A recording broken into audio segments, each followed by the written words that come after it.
আজকে আমি আপনাদের সঙ্গে ক্ষীর দই রেসিপি শেয়ার করব।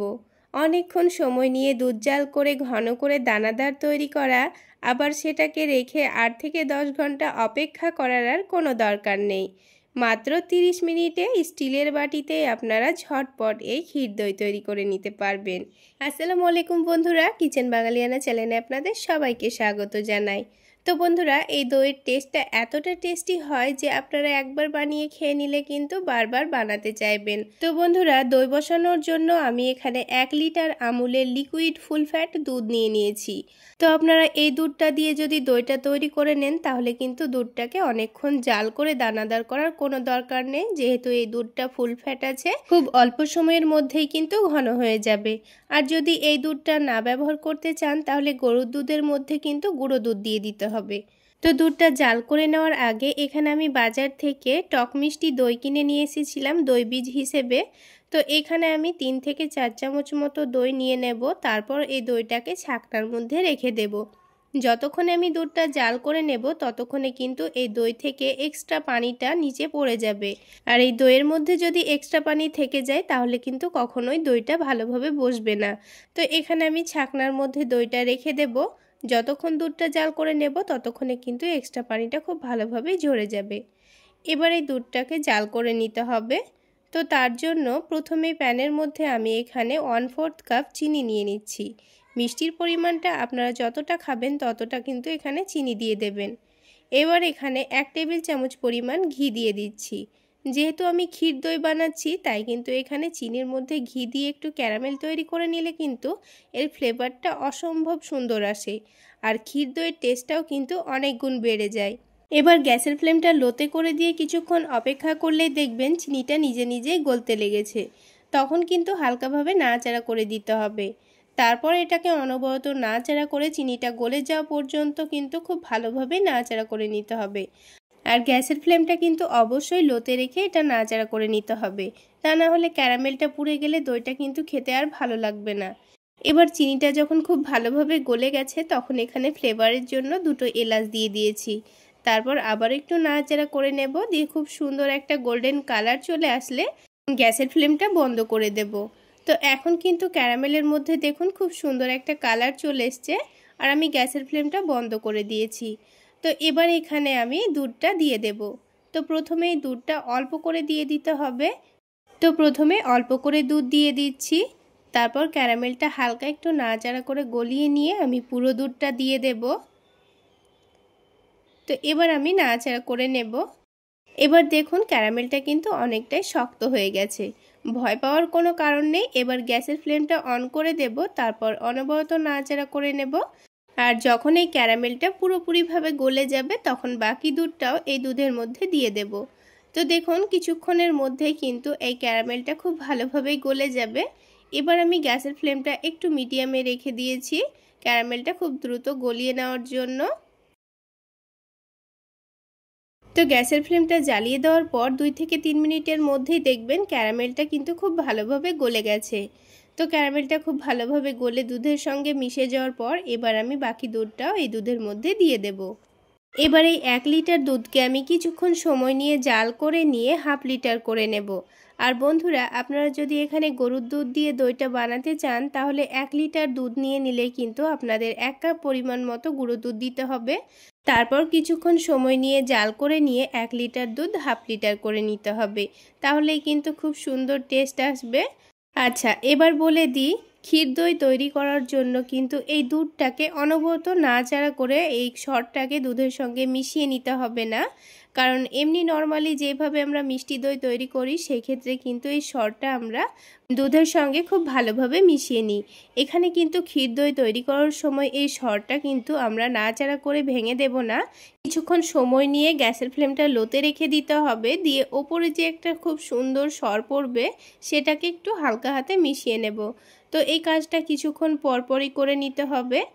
আর দেখুন দুধটা ফুল ফ্যাট নেওয়ার জন্য কিন্তু খুব অল্প সময়ের মধ্যেই কিন্তু দুধটা ঘন হয়ে গেছে, আর ওপরে কিন্তু খুব সুন্দর একটা সরও পড়ে গেছে। তো এইভাবে আবারও আমি কিছুক্ষণের জন্য এটাকে এইভাবে রেখে দেব। তো এই দুধটা জাল করার সময় কিন্তু অনবরত নাড়াচাড়া করতে হবে না, খুব সুন্দর সর পড়ে যাবে, তখনই কিন্তু এটাকে নাড়াচাড়া করতে হবে। এবার এই দুধের মধ্যে খুব সুন্দর একটা কালার আর খুব সুন্দর একটা ফ্লেভার আনার জন্য আমি এখানে অল্প করে একটু কেশর অ্যাড করব। তো এটা সম্পূর্ণ অপশনাল, আপনাদের হাতের কাছে থাকলে দেবেন, তা না হলে বাদ দিতে পারেন। এবার এটাকে হালকা হাতে একটু নাড়াচাড়া করে নেব। তারপরও ঠিক একইভাবে আবারও এটাকে 3 থেকে 4 মিনিট গ্যাসের ফ্লেমটা লোতে রেখে দিয়েছিলাম। আর দেখুন কত মোটা হয়ে একটা সর পড়েছে। আবারও ঠিক একইভাবে এটাকে নাড়াচাড়া করে নিচ্ছি। তো এই সরটা যখন পড়বে তখন কিন্তু দুধটাকে অতিরিক্তভাবে নাড়াচাড়া করা যাবে না, তা না হলে কিন্তু সরটা গলে গিয়ে দুধের সঙ্গে খুব ভালোভাবে মিশে যাবে, তখন কিন্তু এই দুধটার দানাদার তৈরি হবে না। আর প্যানের চারিদিকে যে সরটা লেগে যাবে সেটা একটু স্প্যাচুলা দিয়ে হালকা হাতে দুধের সঙ্গে মিশিয়ে নিতে হবে। এবার দেখুন দুধটা অনেকক্ষণ জাল করে নেওয়ার পর দুধটা কিন্তু অনেকটাই কমে এসেছে, মানে 1 লিটার দুধ প্রায় হাফ লিটারের কাছাকাছি হয়ে গেছে।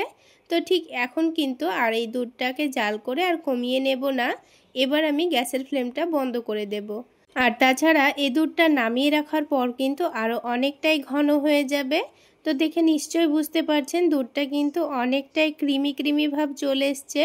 এবার এই দুধটাকে নামিয়ে কিছুক্ষণের জন্য ঠান্ডা হতে দিয়ে দেব। আর দেখুন এদিকে যে দইটা আমি ছাকনার মধ্যে রেখেছিলাম সেটা থেকে কতটা পানি ছেড়ে দিয়েছে। তাই কিন্তু দইটাকে আপনাদের অনেকক্ষণ আগেই ছাকনার মধ্যে রেখে দিতে হবে, তাহলে পানিটা খুব ভালোভাবে সম্পূর্ণ ছেড়ে দিবে।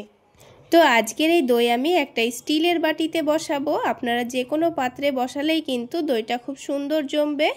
শুধুমাত্র মাটির হাঁড়ি না, যে কোনো পাত্রেই কিন্তু দই খুব সুন্দরভাবে বসিয়ে নিতে পারবেন। এবার এই দইটাকে একটু হ্যান্ড উইক্স দিয়ে খুব ভালোভাবে ফেটিয়ে নিতে হবে, খুব ভালোভাবে মিশিয়ে নিতে হবে যেন এই দইয়ের মধ্যে একটুও দানা দানা ভাব না থাকে। তো দেখুন আমি খুব সুন্দরভাবে কিন্তু দইটাকে ফেটিয়ে নিয়েছি। এবার এখানে জাল করে রাখা দুধটা দেখুন অনেকটা ঠান্ডা হয়ে যাওয়ার পর আরও কতটা ঘন হয়ে গেছে, আর ওপরে কত মোটাভাবে একটা সর পড়েছে। তো ক্ষীর দইয়ের জন্য কিন্তু আমাদের এরকম দানাদার দুধ কিন্তু একেবারে রেডি। তো এখানে কিন্তু অতিরিক্ত ঠান্ডা দুধেও দই বসানো যাবে না, আবার অতিরিক্ত গরম দুধেও দই বসানো যাবে না। তাই একটা আঙ্গুল এই দুধের মধ্যে রেখে আমি একটু চেক করে নেব, আঙ্গুলটা যদি আমি এখানে 10 সেকেন্ড মতো তাপটা সহ্য করে নিতে পারি তাহলে এখানে দুধটা কিন্তু পারফেক্ট তাপমাত্রায় আছে। তো এবার এই দুধটাকে ফেটিয়ে নেওয়া দইয়ের মধ্যে দিয়ে দেব।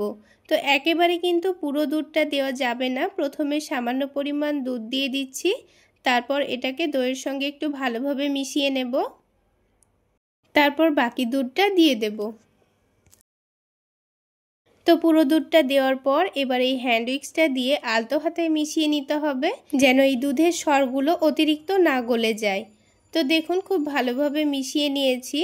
এবার প্যানের চারিদিকে যে সরগুলো লেগেছিল সেগুলো আমি একটু স্প্যাচুলা দিয়ে এইরকম করে দিয়ে দেব।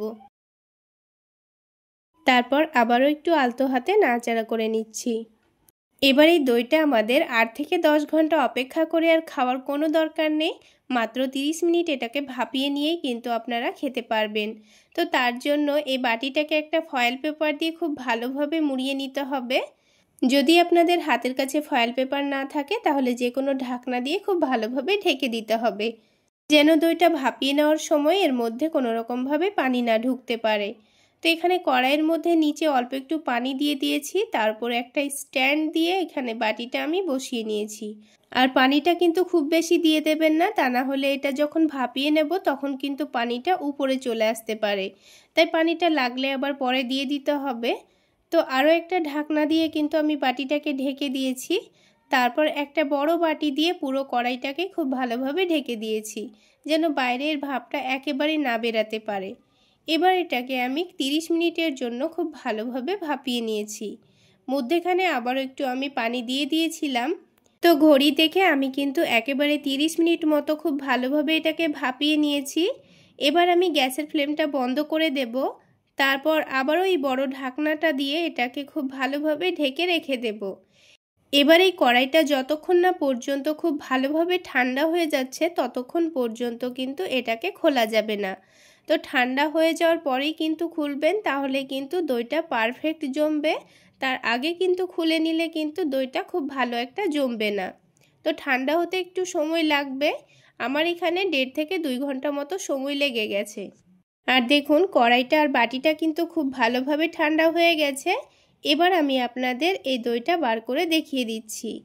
তো দেখুন ফয়েল পেপারটা একটু তুলে দেখাচ্ছি আপনাদের। দইটা কিন্তু খুব সুন্দরভাবে জমে গেছে, একটুও কিন্তু এর মধ্যে পানি পানি ভাব নেই। তো দই যেহেতু ঠান্ডা খেতে ভীষণ ভালো লাগে, তাই এই দইটাকে আমি 1 ঘন্টার জন্য নর্মাল ফ্রিজে রেখে দেব। 1 ঘন্টা পর ফিরে এসে আমি আপনাদের দইটা দেখিয়ে দিচ্ছি। তো দেখুন 1 ঘন্টা নর্মাল ফ্রিজে রাখার পর এবার আমি আপনাদের দইটা কেটে দেখিয়ে দেব। তো বন্ধুরা দেখুন খুবই অল্প সময়ের মধ্যেই কিন্তু দইটা আমাদের তৈরি হয়ে গেছে আর খুব সুন্দরভাবে কিন্তু দইটা বসেছে। তো বন্ধুরা এই দইটা 10 থেকে 12 ঘন্টা না অপেক্ষা করলেও কিন্তু 2 থেকে 3 ঘন্টা এমনিতে অপেক্ষা করতেই হবে, কারণ 30 মিনিট জাল করার পর দইটা ঠান্ডা হওয়ার জন্য কিন্তু আপনাদের 2 ঘন্টা মতো অপেক্ষা করতে হবে। আবার ফ্রিজে রাখার পরও কিন্তু 1 ঘন্টা পর্যন্ত অপেক্ষা করতে হবে। তো সেই কারণেই কিন্তু দইটা খুব সুন্দরভাবে জমবে। আর যেহেতু এটা স্টিম করে নিচ্ছি, তাই আমাদের খুবই অল্প সময়ের মধ্যেই দইটা তৈরি হয়ে যাচ্ছে।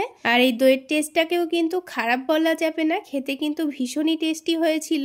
কিন্তু যেই দই আমরা 10 থেকে 12 ঘন্টা অপেক্ষা করে তৈরি করি, তার থেকে কিন্তু একটু এদিক ওদিক হতে পারে, কিন্তু খেতে ভীষণ ভালো লেগেছিল। চাইলে অল্প সময়ের মধ্যে আমার এই রেসিপি ফলো করে একবার হলো বানিয়ে খেয়ে দেখতে পারেন। খেতে কিন্তু দারুণ টেস্টি হয়েছিল বন্ধুরা। আর দেখুন আপনারা দেখে নিশ্চয়ই বুঝতে পারছেন দইটা কত সুন্দরভাবে বসেছে, আপনাদের আর মুখে বলে বোঝাতে হবে না। তাহলে বন্ধুরা আজকের এই ক্ষীর দইয়ের রেসিপি যদি আপনাদের ভালো লেগে থাকে, তাহলে অবশ্যই একটা লাইক শেয়ার করে দেবেন। আর আমার এই সহজ রেসিপিগুলো যদি ইউটিউব চ্যানেল থেকে দেখে থাকেন, চ্যানেলটি সাবস্ক্রাইব করে দেবেন। আর ফেসবুক পেজ থেকে দেখে থাকলে পেজটি ফলো করে দেবেন। তাহলে বন্ধুরা আজকে এই পর্যন্তই। সকলে অনেক বেশি ভালো থাকবেন, সুস্থ থাকবেন। দেখা হচ্ছে আরও একটি নতুন রেসিপি নিয়ে নেক্সট এপিসোডে।